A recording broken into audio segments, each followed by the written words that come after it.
Hey, good Monday morning, everybody. That was my thermometer beeping. I'm 98.9 this morning, so good.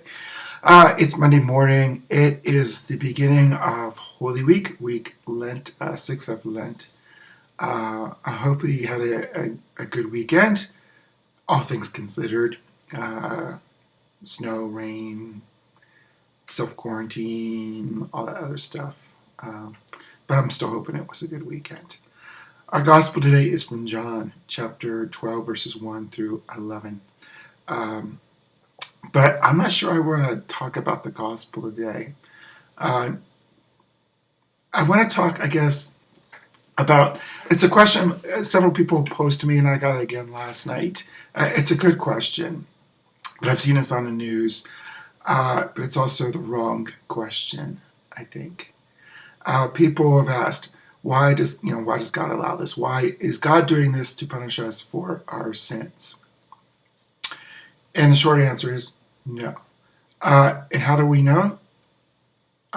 We come back to what we're preparing to celebrate on Saturday night, Sunday, Jesus' resurrection. Here's the greatest sin that humanity had committed. We literally rejected, which you'll kind of see in the gospel, literally rejected the Son of God and his message. We literally killed him on the cross in a horrible way. And what was God's response to that great sin? The resurrection. He gave his Son back to us so that we would know God's love, that God has absolutely no interest in punishing us. And so is coronavirus God's punishment on us? Of course not, because God does not punish. And that's a dangerous question to ask, because as soon as we say, if we start thinking God's punishing us, then who's to blame? And we start looking for a group to scapegoat and punish. And it's very dangerous. As humanity, we've never been good at that. We always want to blame someone. You see in the news now, we blame the Democrats, we blame Republicans, we blame the Chinese are blaming us, and blah, blah, blah, blah. No, God's not punishing us. The virus, bad things happen. Yeah, bad things happen.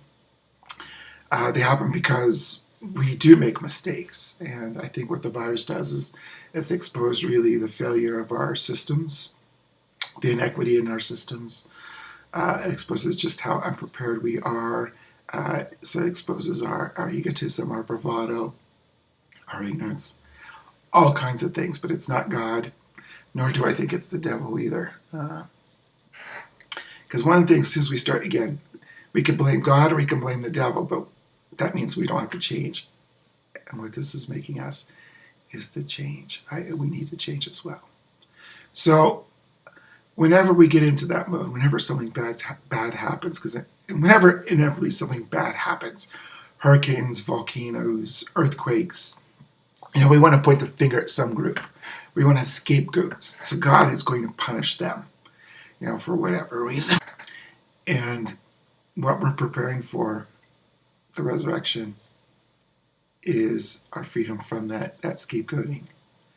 And what it frees us from scapegoating, and what it frees us for, is to accept responsibility for our actions, to take responsibility, and to make changes. So I think inevitably once this all calms down, I'm hoping that we as a species, we actually settle down. We say, okay, what are we going to do from now on that's good for all people? Okay. Just some thoughts. So